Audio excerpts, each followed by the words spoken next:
To be the legislation itself. It has to be big and bold and strong. If Republicans work with us to get good, strong legislation, yes. But I agree with you. I've made these arguments in numerous places.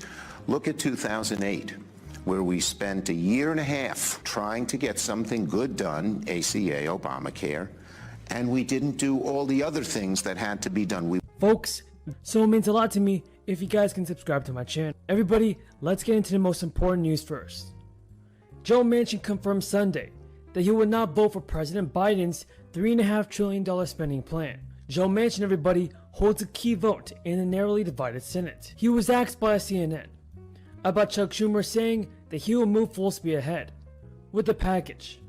Joe Manchin responded and said he will not have my vote on $3.5 trillion, and Chuck Schumer knows that. We will not repeat that mistake. We will not repeat that mistake. You are right. I think of just what you think all along. And it's a different time. The antidote is constructive, strong action by us, by the government. That's the answer, so that when the appeals to bigotry and nastiness and divisiveness are thrown at the American people, people will say, no, we're making good progress. Let's stick with this. But if we don't make progress, bad, bad, bad. We can have really bad solutions. Really bad outcomes, rather. In the middle of a time when senior poverty is increasing, Republicans and some Democrats came up with a brilliant idea for cutting cost of living adjustments for Social Security. We said it will be over our dead bodies. So in another interview, Joe Manchin questioned why Democrats are pushing the legislation at such a fast pace. In fact, Joe Manchin told NBC, "We don't have the need to rush into this and get it done within 1 week, because there is some deadline we're meeting, or someone's going to fall through the cracks. I want to make sure that children are getting taken care of, that people are basically having an opportunity to go back to work. We have a total of 11 million jobs that we haven't filled. 8 million people are still unemployed." What do you think about Joe Manchin, folks? Is he the one holding back our stimulus payments? He already said many times that he will not approve President Biden's new stimulus bill. So is Joe Manchin holding back the stimulus checks, folks?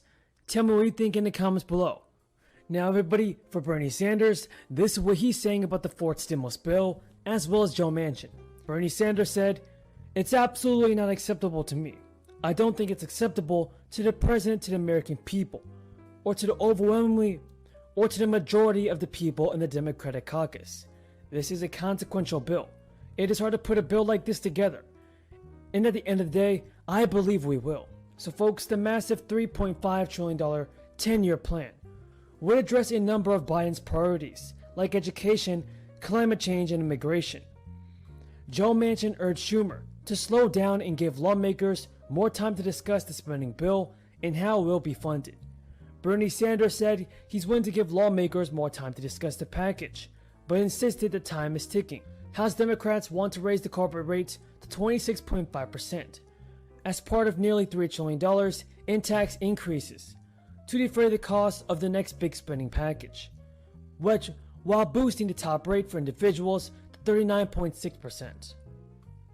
And everybody, the Ways and Means Committee is also planning to call for a new 3% surtax on people making more than $5 million, as well as increasing the top capital gains to 28.8% from 23.8%.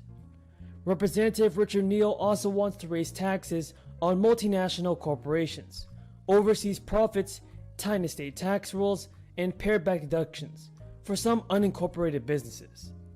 The representative wants new limits on supersized individual retirement accounts, additional restrictions on deduction companies take for highly compensated employees, and new watch sale rules for people who own cryptocurrencies. Taken together, these proposals would be the biggest tax increase in decades, and appeared to be enough to cover most of what even progressive Democrats hope to spend on their coming reconciliation package. Lawmakers want the money to finance a dramatic expansion of the government's social safety net. The proposals, everybody, said to be formally unveiled as soon as Monday, would also amount to a major step forward for Democrats, as they sort out their plans for what would likely be the most consequential legislation of the Biden administration. And Neal's proposals, which are sure to be controversial, will be his chamber's opening bid negotiations with the Senate as they consider a menu of possible tax increases. And the Democrats' proposal to increase the social safety net through the $3.5 trillion reconciliation budget bill is taking shape. The House Ways and Means Committee, which is responsible for writing up the tax provisions, released a 645-page portion of their proposal. Included in the newly released section is a 4-year extension of the changes to the child tax credit for the 2021 fiscal year. As well, more children will now be eligible to receive the monthly advance payments, with the requirement for a child to have a social security number dropped. The proposal by the House Ways and Means Committee will extend the changes made to the child tax credit in the American Rescue Plan until 2025. The monthly advance payments per child of $250 for those 6 to 17 and $300 for kids under 6 would continue over the next 4 years. In order to continue receiving the payments in the coming years, families will be required to reaffirm the eligibility each year.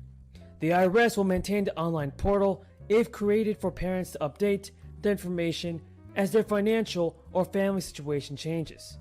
But children may still be automatically enrolled for the advance payments, based on the information obtained from the government programs or birth records. Folks, that's all the news in this video. If you found this video useful and helpful, don't forget to subscribe to my channel, share this video with your friends and family, and give this video a like. Let me thank Senators Murphy and Lee for their excellent work on this very, very important piece of legislation. I think it is clear that in the midst of the climate crisis, the issue of war and peace may not be on the front burner, and people may have taken their eyes off of it. But this is an issue of enormous consequence which must be addressed, and in this very important piece of legislation, we do just that. Let us never forget those times in history when our country tragically was led into wars that never should have been fought, and where tens of thousands of brave American troops lost their lives. In many cases, those wars were based on the lies of administrations, and it was based on the fact that the United States Congress did not ask the important questions that the American people wanted to have asked.